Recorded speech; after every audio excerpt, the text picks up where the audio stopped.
Focus on right now is this tragedy that happened with the shooting of this St. Louis police officer last night. He is going to survive, although if you were shot in the face twice, I don't know what the definition of survival is for him in this case, but he was at least able to communicate, it sounds like, with the police chief when they were doing this investigation. With 4 of these across the country, I don't see how people can fail but to observe that there appears to be targeted violence against police officers. 2 in Missouri, the one in San Antonio, on the heels of what happened in Atlanta. I mean, we're seeing more and more of this, and it's disturbing. And so far, I'm waiting for our president to come out today and make some comment on this. I have not heard that yet. We certainly don't have any evidence that the 4 shootings were connected in any way other than that there is a larger attitude these days that police officers have become targets. We're joined right now by Gabe Crocker, the former president of the St. Louis County Police Officers Association, still a spokesman for them. And Gabe, how are you? Doing great, Mark. Thanks for having me on. Absolutely. As an officer, when you hear what happened last night, I mean, not 1, not 2, but 4 of these different incidents across the country, what's going through your mind? Well, I think I share the same thoughts as not only every member of the public, but every police officer out there that just really feels as if law enforcement is under attack. And that's not trying to be dramatic. I mean, it's the proof's in the pudding. I mean, look at the incidents that we've had. I mean, this one sticks out, last night because two shots to the face. I do hear that he is in stable condition. Good. But I don't know all of the details of that incident. I mean, it's right. been the information's been very slow to come. But, Mark, there have been in the last 6 to 7 weeks, just in St. Louis County alone, you've had the incident involving the tragic loss of Officer Blake Snyder, who was shot and killed in the line of duty. And we saw that, take place over that week period here in St. Louis, which was tremendous. You've also had several officers that have been threatened with firearms or shot at in North County and in St. Louis City. We had the incident, and all of these, by the way, Mark, are critical incidents for these police officers. They don't just get to go home and doze right off to sleep. I mean, these are life-changing events for these police officers. We had an officer shot, St. Louis County police officer shot in North County. We had several officers that were shot at during a home invasion where they were attempting to corral the suspect, and he fired shots at him. We had the incident at the Metrolink station the other day. And so I don't know what to say to folks except to it's too difficult to look at this even on a national level. And so I recently have really just been trying to figure out what in the world's going on in St. Louis. And the answer to that is, I mean, leading up to this, there seemed to be a racial overtone to it. In the case of Officer Schneider, the kid that shot him is white. Sure. But what I take from it is that nationally, with the focus on Black Lives Matter and some of the other national efforts targeting police, and I say targeting because they're unhappy with police actions, Sure. It seems to have developed some sort of an attitude that it's okay to just open fire at police officers. Sure, but I think it's so much more than just those groups. It's the politicians. It's some aspects of the media that are driving some of these individuals that are really. And again, not every single incident I mentioned may even be related. We had 2 police officers that were shot in Arnold in northern Jefferson County, where I grew up. 2 people that I knew that were shot in the face with a 12 gauge. I mean, this is the list just goes on. And so, Mark, when I look at this locally, I think it is a combination of, obviously there's some issue with felons having firearms. There are the larger social scale issues, and I'm the first to admit. And proudly, you could go back 2 years, back into August of 2014. I was saying certainly there are always things that police officers can do better, but we've continued to try to change those things. And one of the things is that you'll see again, police constantly vilified, no matter what they do, no matter how they do it. Are there mistakes? Sure. Are the majority of police officers good, hardworking, decent people are trying to do God's work? I mean, split-second, life-changing decisions where they have to use deadly force or physical force, and they're constantly questioned about it. That's very difficult. And so the two examples I wanted to point out that I really wanted to hammer home today were any of your listeners, I urge you to go back and look at some of the early news from the Michael Brown shooting in 14 and look at the shooting information that occurred at the Metrolink station the other day.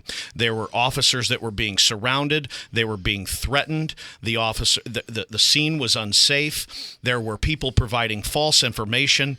I mean, this guy, this bad guy, this felon, shot a security guard because he was dared to ask him about paying his fare on the Metrolink. That security officer now recovering from that.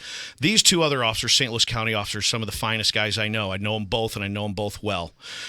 They had to injure this guy. They had to shoot this guy to stop him from threatening these other people in that area. And what did you have? People saying that he had already put the gun down and he'd laid down. He was on the ground and they just ran up and shot him. And, they fired 30 or 40 rounds. Absolute misinformation. People sharing it on social media, doing all that stuff. That's how Ferguson started. It's that kind of, Dorian Gray providing the false information, the false narrative that led to some of this stuff.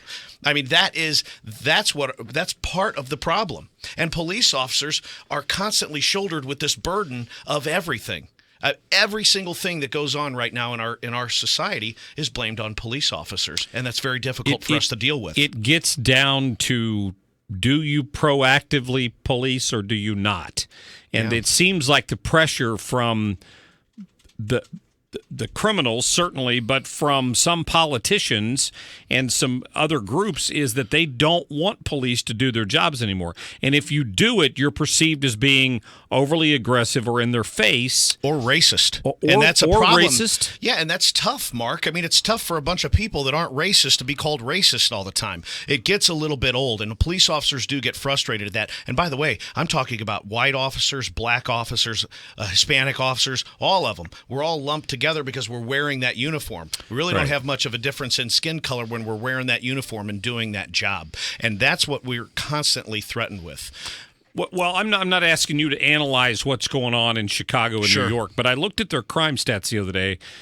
New York's got 3 times as many people, and they've had a third of the number of homicides this year as they have had in Chicago.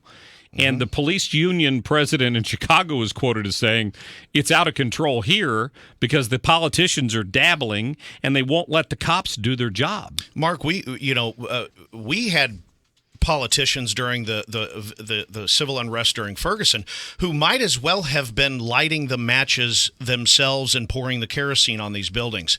But they operate in such a way that they fan the flames, but through Twitter, through social media, from the sanctity of their quiet home in a safe neighborhood, and then they fan the frustrations of these people because that's how they get votes. I want to bring up something. Are we doing? No, okay? we're good. Yeah. So I have to say this. I don't know him. I've never met him. But this is an example of what police officers have to deal with, and it's not just us individually, but the profession as a whole.